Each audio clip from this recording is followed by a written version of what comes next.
నమస్తే. శ్రీ మాత్రే నమః. శ్రీ గురుభ్యో నమః. శ్రీ విశ్వావసు నామ సంవత్సరంలో మే నెలలో మేషాది ద్వాదశ రాశుల వారికి గురు, శని, రాహు, కేతు ఈ 4 గ్రహాల యొక్క సంచార ఫలితాలు ఎలా ఉండబోతున్నాయి, ఆ గ్రహాల యొక్క ప్రభావము ఏ ఏ రంగాల వాళ్ళ మీద ఎలా ఉండబోతోంది అనే అంశాలలో భాగంగా ఇప్పుడు సింహరాశి వారికి ఎలా ఉండబోతోంది, గురు ఫలితము ఎలా ఉంటుంది అంటే, గురువు సంవత్సరారంభంలో అంటే మనకి సంవత్సరం నుంచి ఉన్నప్పటికీ ఈ ప్రత్యేకంగా మే మాసంలో మొదటి అంటే ప్రథమార్థంలో విపరీతమైన వ్యయ ప్రయాసలు ఇస్తాడు, భయాందోళనలు కలిగిస్తాడు, బంధువులను మీ చుట్టుపక్కల వాళ్ళని దూషించేటట్టుగా అట్లా కోపతాపాలను ఇచ్చే ప్రయత్నం చేస్తాడు. తర్వాత ధనధాన్యాలు నష్టము, ఉద్యోగ నష్టము, ఆరోగ్య నష్టము కలగజేయబోతున్నాడు. అయితే తన సంచారంలో మార్పు చెంది 11వ స్థానంలోకి ఎప్పుడైతే మారతాడో అప్పుడు సంఘంలో గౌరవము అంటే నెగిటివ్ నుంచి ఇమ్మీడియట్గా పాజిటివ్కి తన సంచారంలో మార్పు జరుగుతుంది. దానివల్ల కీర్తి ప్రతిష్టలు రావడము, గౌరవ ప్రతిష్టలు పెరగడము, ఏ కార్యం చేసినా విఘ్నాలు లేకుండా ముందుకు వెళ్ళే పరిస్థితి కనబడుతోంది. అయితే కొంతమందికి వృధాగా ఖర్చు అవ్వడము అంటే ఈ మాసంలో ప్రతి ఒక్కళ్ళకి ఉద్యోగస్తులకు కావచ్చు, కుటుంబంలో కావచ్చు, ఫలితాలు ఎలా ఉంటున్నాయంటే ఎక్కువగా ఖర్చు పెట్టే అవకాశం కనబడుతోంది. 10 రూపాయలు రాబడి అయితే 20 రూపాయలు ఖర్చు అయ్యే అవకాశము గోచరిస్తోంది. ఖర్చుల్ని అదుపులో పెట్టుకునే ప్రయత్నం చేయండి. దీంతోపాటు గురు ఫలితాలలో మనోవ్యాకులత, దాంతోపాటు శరీరానికి సంబంధించి ఆయాసము అంటే లంగ్స్కి సంబంధించినటువంటి ప్రాబ్లమ్స్ రావడము ఇవి ఎక్కువగా గోచరిస్తున్నాయి. జాగ్రత్తలు తప్పనిసరిగా తీసుకోండి. కొంతమంది ఎక్కువగా అబద్ధాలు ఆడడానికి ఉద్యుక్తులు అవుతారు, అంటే ముందుకు వస్తారు. అది కొంచెము జాగ్రత్తలు తీసుకోండి. దానివల్ల సంఘంలో పరువు పోయే అవకాశం కానీ లేదా అపకీర్తి పాలయ్యే అవకాశం కానీ గోచరిస్తోంది. ఇది మీకు గురు ఫలితం వల్ల కలగబోతోంది కాబట్టి గురువును అంటే గురుగ్రహానికి సంబంధించినటువంటి ఏదైనా పరిహారాలు చేసుకుంటే కనుక మీ మనసు మీద ఆ ప్రభావం పడకుండా ఉంటుంది. దీంతోపాటు ఏంటంటే చివరి వారంలో అంటే ద్వితీయార్థంలో ఆఖరి వారంలో విశేషమైన కుటుంబ సౌఖ్యము, పేరు ప్రతిష్టలు కలగజేయబోతున్నాడు. అంటే గురు సంచారం మారేటప్పటికీ అతని ప్రభావం కూడా మార్పు చెందుతుంది. అయితే మరొకటి ఏంటంటే ఎప్పుడైతే గురు సంచారం మారిందో విశేషమైన ధనలాభము, ప్రభుత్వం వారి చేత లాభాలు రావడము, ఉద్యోగస్తులకు కీర్తి ప్రతిష్టలతో పాటు ప్యాకేజీ పెరగడము, మీరున్న ప్రదేశంలో మంచి ధనానికి సంబంధించినటువంటి ఆకస్మిక ధనప్రాప్తి కలగడము, తరువాత బంధువుల రాకపోకలతో శుభకార్యాలు చేసే అవకాశము, రాజకీయ వ్యవహారాలు అనుకూలించే అవకాశము, ఇది ఓవరాల్గా ఈ రాశిలో ఉండేవారికి చెప్పదగినది.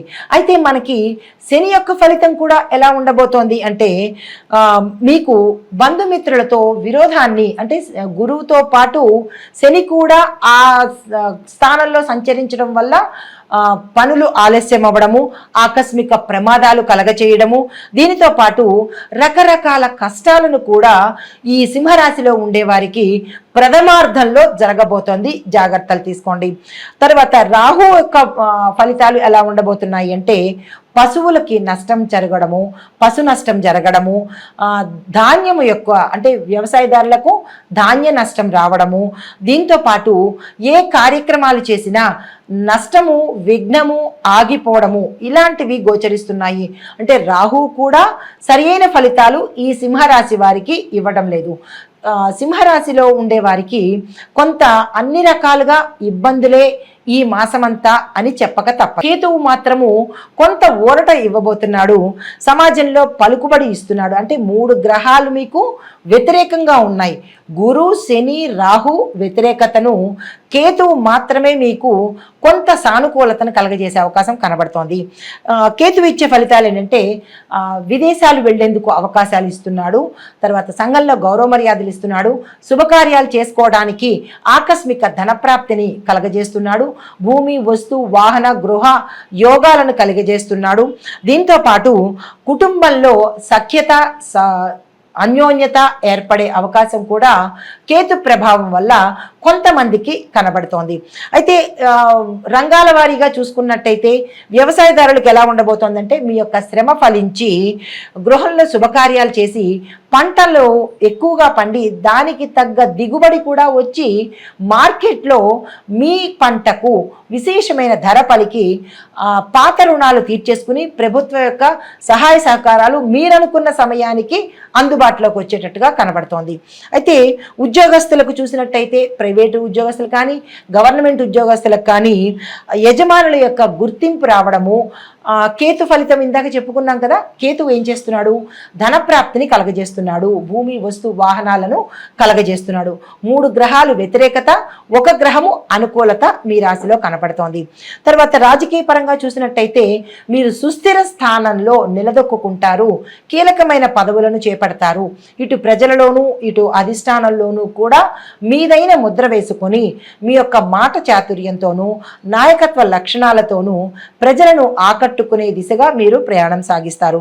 అయితే కొంతమందికి కొత్తగా ఈ రాజకీయంలోకి రావాలి, ఎలక్షన్స్లో నిల్చోవాలి, ఏ డిపార్ట్మెంట్ అయినా సరే మేము రావాలి అని అనుకున్న వాళ్లకు ప్రథమార్థంలో ప్రయత్నం చేయండి. కానీ ద్వితీయార్థంలో అంటే తదుపరి 15 రోజుల్లో మీరు తక్షణమే ఆ ప్రయత్నం చేసినట్టయితే, అంటే ముందు ప్రయత్నం చేయండి, దానికి తగ్గ సర్వే చేసుకుని తర్వాత కనుక మీరు నామినేట్ చేయడానికి అప్లికేషన్ తీసుకోవడమో లేదా నామినేషన్కి వెళ్ళడమో చేసినట్టయితే కనుక విశేషమైన కీర్తితో ఎక్కువ మెజారిటీతో గెలిచే అవకాశం కనబడుతోంది.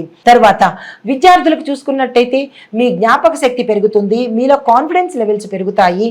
క్యాంపస్ ఇంటర్వ్యూస్ కానీ లేదంటే విదేశాలలో వెళ్ళి చదువుకోవాలి అని అనుకున్న వాళ్లకు ఇది కరెక్ట్ టైము, మీరు తక్షణమే ఆ ప్రయత్నాలు చేసుకోండి. కొంతమందికి విదేశాల్లో ఉండి ఇక్కడికి రావాలి, ఇక్కడికి వచ్చేయాలి అని అనుకున్న వాళ్ళకి కూడా ఇది కరెక్ట్ టైము.